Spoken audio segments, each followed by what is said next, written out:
So we are using the Flowering Meadow Stamp Set. Love this stamp set. This is a two-step stamping set, which means that you can do the flowers in one color, and then you can put it on the stem in another color, and then you can put the little, I don't know, what are the middle of the flowers called? A pistil, something like that. That goes in the middle. It's really a three-step stamping. You've got a lot of different ways that you can use that with the color. And then I am very limited right now in the number of embossing folders I have. I need to correct that. There are 3 new embossing folders coming out in the September through December catalog. That'll come out September 1st. And there are 2 that I am getting right away because they are so beautiful. But right now, this is about the only one I have that coordinates with this project. So we're going to be using this beautiful floral spray 3D embossing folder. Let me get this out of the way for just a second. And then for colors, we're using Fresh Freesia.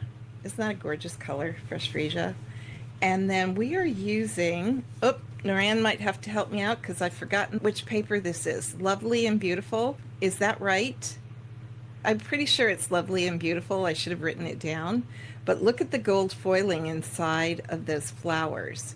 And the reason why I think it's Lovely and Beautiful is most of the paper in that designer series paper is like petal pink and corals, and they're just beautiful. And this one was the only one that had purple in it, and I've been on a purple kick lately. I do not know why, but I just thought, ooh, I'm going to do this one because I think it's so pretty. All right, and then Highland Heather. So we've got a very monochromatic color scheme going on here. And then I didn't use the dies from the stamp set, but I am using the dies for this piece because I love this piece, so we're going to use it. Okay, so what I'm going to do, I want to show you, and it's very light. This is 5.5 by 8.5, and just make sure you grab the tutorial, and then you'll have all the dimensions for you. And I scored it at 4 1/4, and then I scored it again at 2 1/8, and there's a reason why, but I'm not going to fold it yet. So let me bring out my cut and emboss machine, and because this is a 3D embossing folder, our plate is going to be a little bit different. What we're going to do is we have platform number 1. I love that these are numbered. It makes my life so much easier. So platform number 1, and then we're going to put the folder, because this is a really thick 3D folder, and we only want the front of the card. So what I'm going to do is I'm going to line this up so that it's just right there at the front. I hope you guys can see this. And let me make sure. I don't want to go over. So I kind of want this to be like right about there. And this folder has a lot of empty space. I don't know if you could see that. It's just the way the folder is designed. So I could do it this way, but then it would be difficult to run through the cut and emboss machine. So I'm just not going to worry about all that empty space. And I'm going to try to line this up at the edge. Now, normally when I have you do an embossing folder or anything really, you always want the hinge to go in first so that it pushes the paper down. But in this case, I've got so much space here, it's going to be easier for me if I put the feet in first. And before I do that, then I need my dark gray plate, which is plate number 4.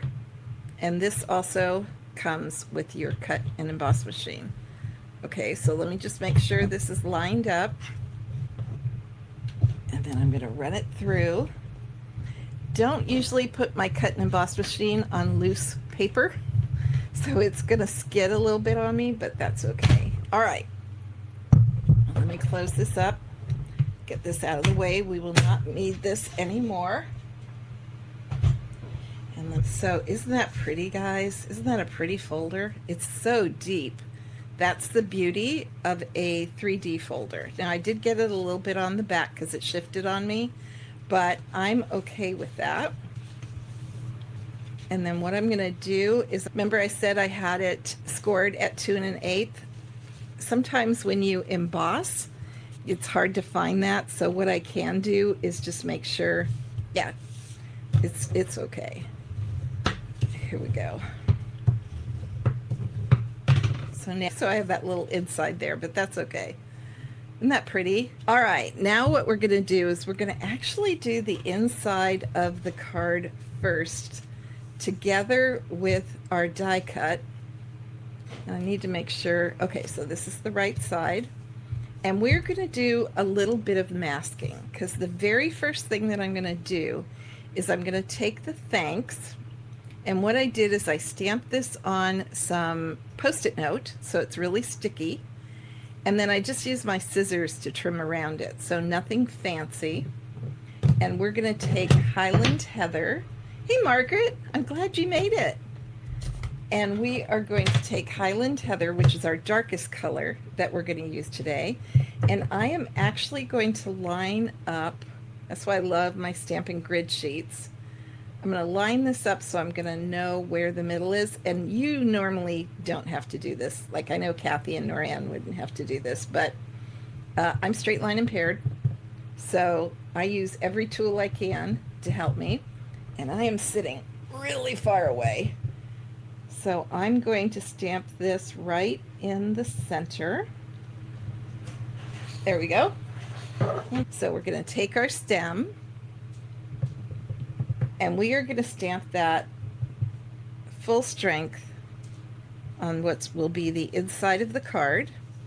And see how it has that little space? That's why I did it first, because it's going to make it easier to line up your flower, to be honest. And then I could just stamp it down here. Yeah, it would have been too light. So what I'm going to do is I'm going to ink it up again. I'm going to stamp it off once lightly. Oh, I almost forgot to mask this. Oops, that would have been, I'm like, something's not right here. Okay. And I am going to stamp this down. Okay, because I want it lighter. Now what I'm going to do is, I might need that later. I'm going to take the fresh freesia and I'm going to ink up the flower, and I'm going to line up the flower, and if you see, you can kind of see where this goes, okay? And then I'm going to ink it up again, tap it off once. Ooh, I didn't stamp this in a very good position. Stamp that right there. Isn't that pretty? Ooh, so pretty. And then, I know I won't need that again. So this is full strength. This is stamped off once. It probably doesn't look that different in the camera, but in person it's quite different. And then this is Highland Heather again. And we're going to do full strength for the inside of that flower. And believe it or not, I'm going to do full strength here because it's not going to work on that one flower. Okay. Now, one last thing. I thought this looked kind of bare, and there aren't really leaves. So what I'm going to do is I'm going to just add this little branch here and just kind of make it a little bit more filled in, if you will. And then I'm going to do the same thing here, but I'm going to tap most of that off because I don't want it very dark. We're just going to add a little bit more, a little bit more design in there, just to kind of fill that out. Okay?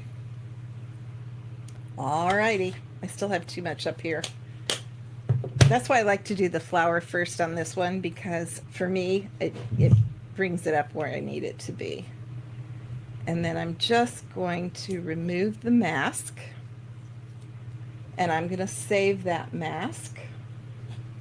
Now, if all this white space here bugs me, which honestly it doesn't, and I'm kind of scared to do this, yeah, I'm not going to, because I know myself and I will make a mistake, but I could go in and just sponge in a little bit of color. I could probably do it with my finger. If I had my cleaning tray here, I would do that. But we want this to look like it's over it, which is what that did. And then let's go ahead and let's glue this in. This is one of those cards, friends, where the paper does all the work. And you know me, and you know that I love those kind of cards because it makes card making super fast and easy. So we're just going to glue that in. So we've got this kind of fold. Oops, that came over a little bit. And we are going to now glue our paper together. So let's do that first. We're going to add the piece of designer paper. I hope you could see how pretty that gold foiling is. Oh, so pretty. Okay, so we are going to glue this down.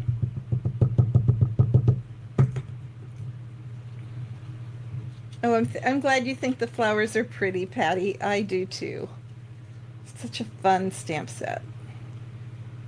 I just wanted to show you the masking as sort of a separate technique, but you know, you don't have to do that. That's totally optional. And then what we want to do, I need my bone folder back. Where's my bone folder back? This needs to be creased. This is such a thick embossing folder. There we go. That we really need to, let's go ahead and do it on this side too. Okay, there we go. Make that card sit a little bit more. And then I only want to glue on this side because otherwise I'm going to glue my card shut, right? So we only want to put glue on this side.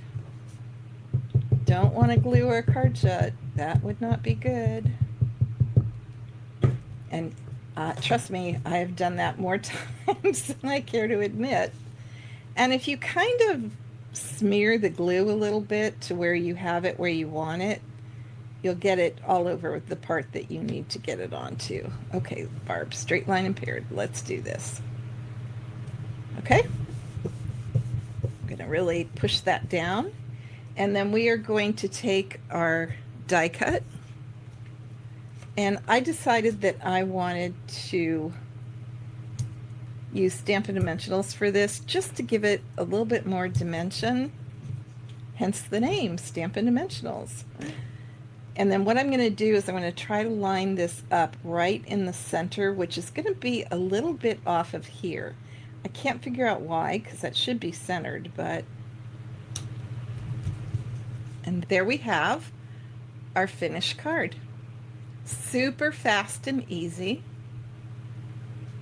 But I think if someone opened this up, they would go, wow, that took her a lot of time. But it didn't, because the designer paper does all the work. Have a great week. I'll see you next week for another coffee and a card. Bye.